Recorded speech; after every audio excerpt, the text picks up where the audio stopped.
મિત્રો તમારી માટે વેટલેસ પેડિંગ સાડી અમે લઈને આવ્યા છીએ સરસ મસ્ત જેની ડિઝાઇનમાં આવવાની છે અને કલર ચાર્ટની વાત કરીએ તો ડિઝાઇન અલગ અલગ અહીંયા તમને બધી જોવા મળી રહેવાની છે ફક્ત 250 રૂપિયામાં આ સાડી અહીંયા તમને મળી રહેવાની છે તો તમને જો આ વિડીયો ગમે તો એક લાઇક અને એક કોમેન્ટ પણ કરી દેજો તો તમે જો આખો વિડીયો ગમે તો 5 બહેનોને શેર પણ કરી દેજો જો એક્સ્ટ્રા પીસ તમારે જો આ રીતના જોતો હોય તો એ પણ તમને મળી રહેશે 2-3 પીસ એટલે ડિઝાઇન સરસ આવવાની છે મસ્ત ઝીણી ડિઝાઇન આવશે પાંદડીવાળી જોઈ લો એકદમ લચકો કાપડ આવવાનું છે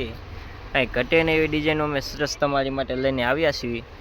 જોઈ લો મસ્ત કાંઈ ઘટે ને એવું કલેક્શન સાડીનું લઈને આવ્યું છીએ માત્ર 250 રૂપિયામાં આ સાડી તમને મળી રહેવાની છે ડિઝાઇનની વાત કરીએ તો ડિઝાઇન કેટલી આપણે અલગ અલગ તમારી માટે લઈને આવતા હોઈએ છીએ તો તમે આખો વિડીયો જુઓ તો તમને ખ્યાલ આવે કેટલી મસ્ત ડિઝાઇનો સરસ અમે તમારી માટે લઈને આવ્યા છીએ જો કેવું કાંઈ ઘટે ને એવું કલેક્શન આવવાનું છે ખાલી 250 રૂપિયામાં જ અહીંયા તમને સાડી મળી રહેશે કાંઈ ઘટે ને જો લો બધા કલર સરસ આવે કાંઈ એટલે કાંઈ લચકો કાપડમાં કોઈ વસ્તુની ખામી નથી એવું સરસ કલેક્શન તમારી માટે લઈને આવ્યા